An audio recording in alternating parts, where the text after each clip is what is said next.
देशभरात महिलांवरील अत्याचार, हुंडाबळी, हत्यांच्या भयंकर घटना समोर येत आहेत। पुण्यामधील वैष्णवी हगवणेप्रमाणेच नोएडामध्ये हुंड्यासाठी एका विवाहितेला नवऱ्यानं जिवंत जाळल्याची घटना घडली आहे। हे प्रकरण ताजे असतानाच हैदराबादमध्ये पतीने गर्भवती पत्नीची अत्यंत अमानुषपणे हत्या केल्याचं उघडकीस आलं आहे। या घटनेने अवघा देश हादरून गेला आहे। समोर आलेल्या माहितीनुसार तेलंगणातील हैदराबादमध्ये एक हृदयद्रावक घटना उघडकीस आली आहे, ज्यामुळे संपूर्ण परिसर हादरला आहे। मेडीपल्लीच्या बालाजी हिल्स उपनगरात एका व्यक्तीला त्याच्या गर्भवती पत्नीची हत्या करून तिच्या शरीराचे अवयव फेकताना पकडण्यात आले। पोलिसांच्या माहितीनुसार आरोपीने आधीच मुसी नदीत डोके, हात आणि पाय फेकून दिले होते, तर महिलेचे धड त्याच्या घरातून सापडले आहे।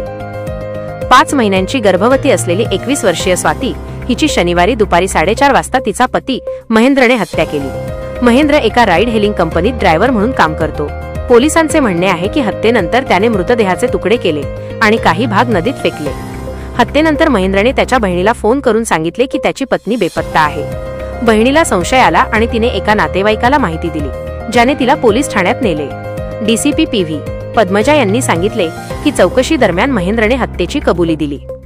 पोलिसांनी आरोपीला ताब्यात घेतले आहे आणि चौकशी सुरू आहे। गोताखोरांच्या मदतीने नदीत फेकलेल्या मृतदेहांच्या अवयवांचा शोध घेतला जात आहे, परंतु अद्यापपर्यंत कोणतेही यश मिळालेले नाही। फॉरेन्सिक टीमने महिलेच्या धडातून पुरावे गोळा केले आहेत आणि ओळख पटविण्यासाठी DNA चाचण्या केल्या जातील। मृत महिलेच्या वडिलांनी सांगितले की त्यांचे जावयाशी संबंध बिघडले होते आणि बोलणेही बंद होते।